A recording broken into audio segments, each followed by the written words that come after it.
People everywhere are starting to listen to him. He's going on French, British, Italian, Japanese television. This is the wide world of Weingarten.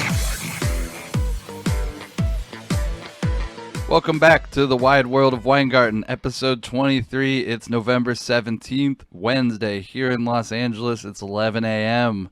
There was no Tuesday episode. I was in a day of mourning for my Wander Franco futures, the Rookie of the Year futures that lost. No, I wasn't actually in a day of mourning. It really sucks that Wander Franco lost.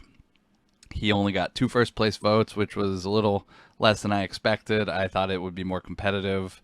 I guess you could make arguments for the other guys who got votes: Luis Garcia, Dolis Garcia, his teammate, Wander's teammate, Randy Rosarena. They all had valid cases, so I can't really fault the voters. I also wasn't completely surprised. It wasn't necessarily a shock. I was prepared to lose that. Disappointing, but didn't really, didn't lose any sleep over it. It's clear to me though that Wander Franco was the best rookie on the field and a game-changing player, and I think the voters got this wrong. It's just not gonna really affect me one way or the other. We'll move on.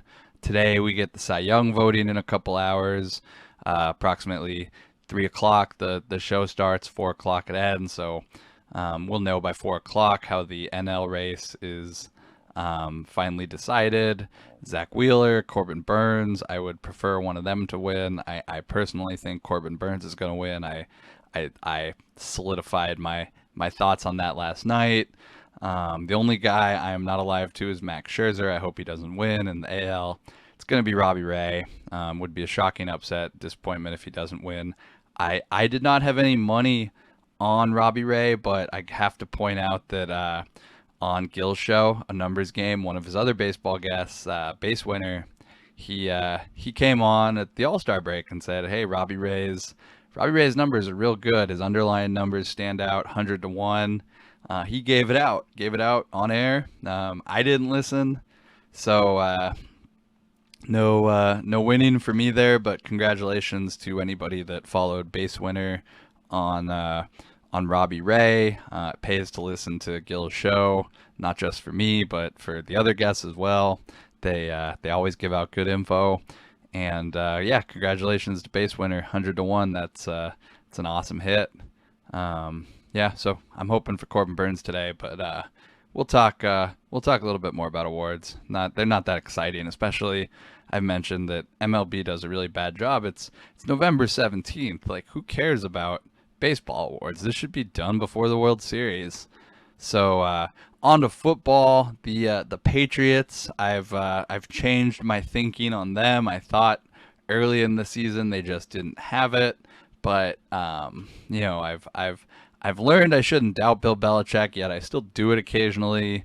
Circa posted their player futures, and Mac Jones is the Offensive Rookie of the Year leader at -115, with Jamar Chase back to second, +165. Everybody else 22 to 1 or higher. If the Patriots make the playoffs, I'd be shocked if Mac Jones doesn't win the Rookie of the Year, regardless of what Jamar Chase does.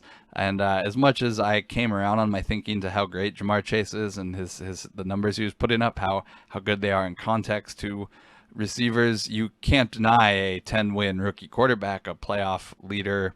It's just quarterbacks are more valuable than every other position in football. That's why they win awards more often than these other guys. DraftKings still has Mac Jones +125. There's some +140s out there still. I'd probably bet that. I have a little bit from before the season at like 8 to 1, the day Cam Newton got cut. But I also have some Trevor Lawrence. I have some Davis Mills. I have a little bit on Jamar Chase. So it's not like a huge ticket, or not like I'm going to brag about winning a lot of money, but I'm happy with where my position is on this.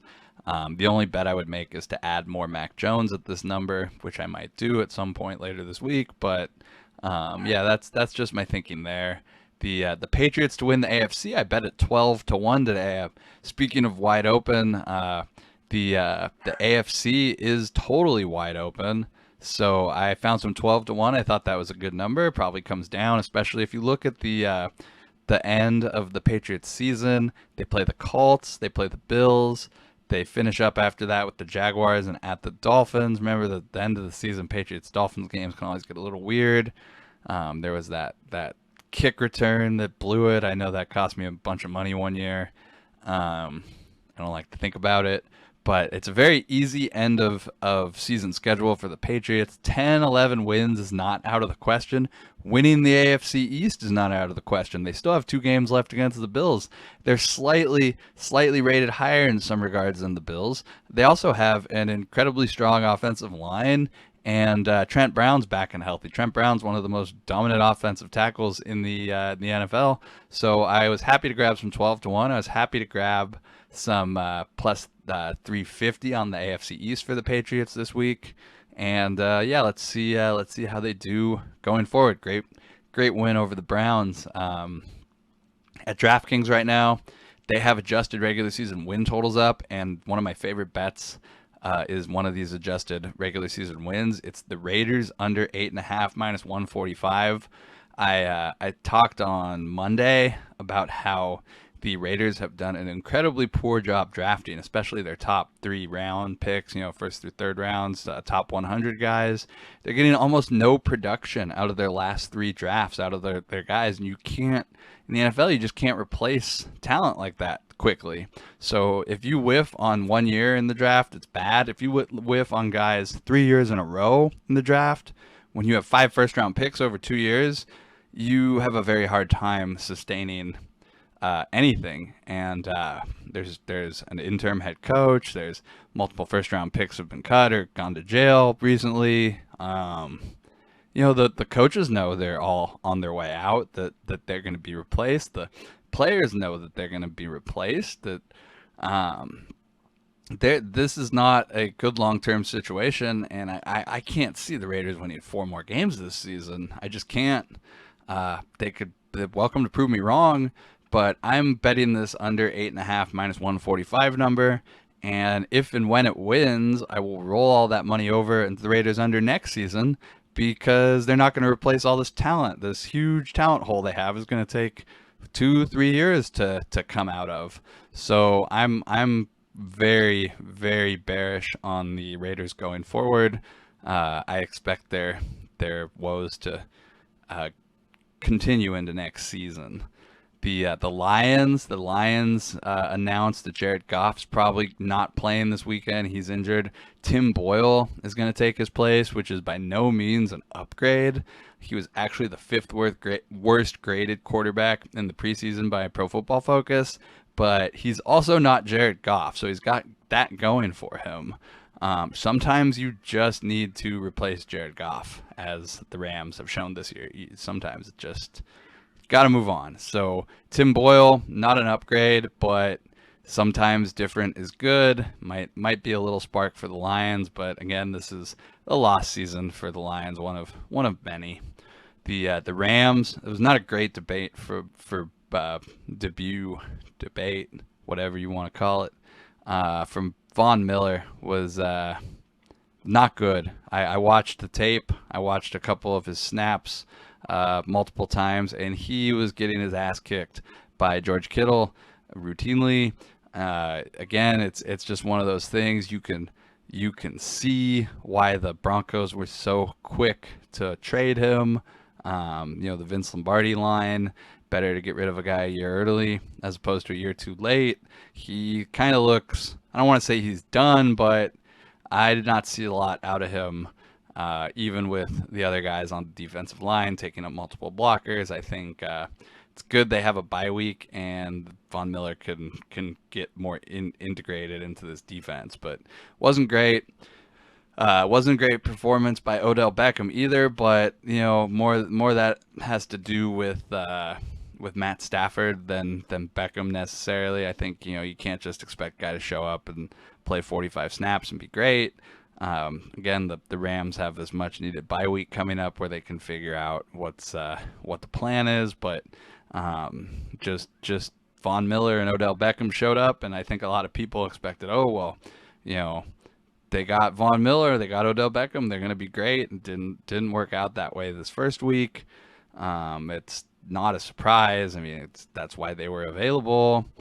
But they, like I said, they get the bye week, so they get a chance to figure this out. Wouldn't be surprised if neither of these acquisitions ended up working out, really. But we'll see. On to golf. I actually have a bunch of golf bets this weekend. Not a bunch, but decent amount. Dubai World Tour Championship, DP World Tour Championship, whatever it's called. I ended up making a couple bets. The Tyrrell Hatton 22-1 was the lowest odds. He's played this tournament every year since 2014. He's finished 6th, 13th, 2nd, 8th, 22nd, 46th, and 8th. He also won in Abu Dhabi earlier this year. I think 22-1 was a little bit high. It's come down a little bit since then. It's some of the sharper books. I went with another South African golfer this week, Christian Ben Zudihout, 30-1. He's available 35-1 on DraftKings. He's been in good form recently. He finished 12th and 14th on this course the past 2 years.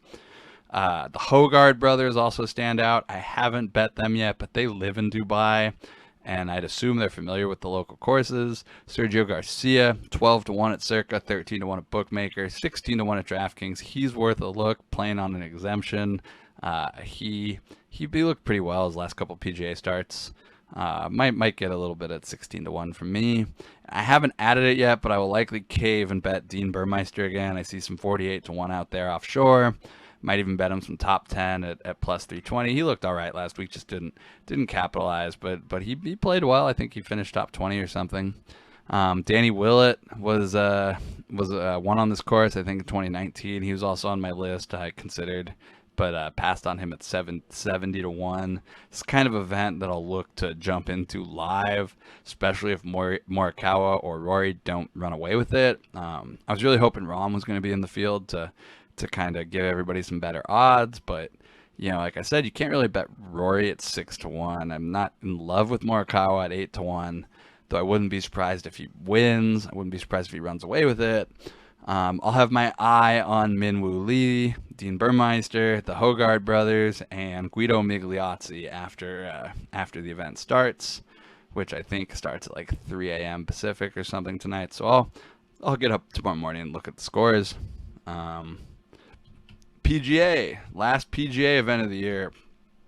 After 17 straight months of golf with very few breaks, it's the RSM Classic. They usually play this the week after the Masters, and I kind of shoehorned it into the end of the schedule here. It's not the most exciting field, this late in the year. Scott Scheffler is the most prominent name. He's the favorite at 15-1. Webb Simpson, Cameron Smith behind him at 19. Louis Oosthuizen, 22-1. Corey Connors rounds out top 5, 24-1. I also see Russell Henley, popular choice. He's been bet down from about 30-1 to 25 or 20. The first 2 rounds alternate between the Seaside and Plantation courses here. And then the Seaside, which is the harder of the two, is the venue for the final 2 rounds. Last 6 years, the winning score has been 19 under or lower. I bet $100 on Brendan Todd at 50-1. He's currently 51-1 at Circa. Davis Thompson, 225-1 is my other bet. That's a nice number from Circa. 150-1 is what he is at DraftKings. He went to the University of Georgia. He made 6 cuts in his 8 starts this summer. He's playing on a sponsor's exemption this weekend. He doesn't have tour status. But for whatever it's worth, his father is the director of the tournament for the RSM Classic. And Thompson finished 23rd on this course in 2019, led the field in strokes gained tee to green as an amateur, so I imagine he's played this course enough times to know how to play it well, probably better than a lot of tour pros who are showing up for the first time or second or third time, whatever. Might be worth looking at Thompson in the top 10, top 20 markets this week. Should be some good prices there. I haven't done it yet. I'm going to probably do that later this afternoon. Other guy I have my eye on this weekend is Ludwig Ayberg. He's a Swedish amateur. I watched him play on Event Europe recently. He does not have status yet, but I expect him to soon. I don't think an amateur is going to win this weekend, but I do like to keep my eye on guys with huge odds that could definitely be potential bets later on. Davis Thompson, though, 225-1 at Circa. I think that's a really good bet for a guy who led the field in strokes gained. Tee to green as an amateur in 2019. Knows the course well. Like I mentioned, his father is the tournament director. He went to the University of Georgia. Events like that are really, bets like that are really interesting to me. So yeah, that's the golf update. I have a decent amount of bets. I've been slightly lighter on golf lately just because baseball futures have been coming in hard and fast, and I had a whole bunch of other stuff win that kind of just led me to sit out. But yeah, I'll be back tomorrow with updates on golf. We'll do some college football stuff, some more NFL futures, and anything else interesting that comes to mind. We'll talk about it tomorrow.